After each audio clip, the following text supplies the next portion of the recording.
অবস্থা আমার, রোদের তাপে মনে হচ্ছে এখন আর দাঁড়ানো যেতেছে না। এতক্ষণ খুব সুন্দর ফিল নিতেছিলাম যে গ্রামের পরিবেশে ঘুরতেছি, বাট এখন রোদের তাপটা আস্তে আস্তে বাড়তেছে। মনে হয় না আর বেশিক্ষণ থাকতে হবে, একটু করে চলে যেতে হবে বাসায়।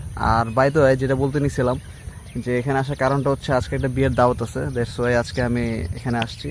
এটা হচ্ছে আমিনবাজার থেকে একটু সামনে গেলে বৈলাপুর একটা মোড় পড়ে, বৈলাপুর থেকে ডান দিকে ভিতরের দিকে অনেক দূর, প্রায় 7-8 কিলোমিটার ভিতরে, 7-8 হবে নাকি আর একটু বেশি হবে মনে হয়। আর একটু ভিতরে গেলে নিকরাইল পড়ে। সো নিকরাইল এলাকার কম বেশি মানুষ চিনে নিকরাইল নামটা। নামটাও যেমন সুন্দর, জায়গাটাও খুবই সুন্দর, বাট এখন রোদ তো বিকালবেলা একটু সুন্দর একটা ভালো ভালো লাগাটা তৈরি হয়। আর কালকে ভালো পরিমাণ বৃষ্টি দিচ্ছে, বাট তারপরও গরম কিন্তু কমে নাই। টেম্পারেচার একটু কম আছে আজকে, টেম্পারেচার মনে হয় এখন সকালবেলা এই টাইম মনে 32-33 চলতেছে। রোদের তাপমাত্রা যা মনে হচ্ছে আমার কাছে। যাই হোক, স্কিনটা পুড়িয়ে যাচ্ছে আমার ভাই। আর কথা বলবো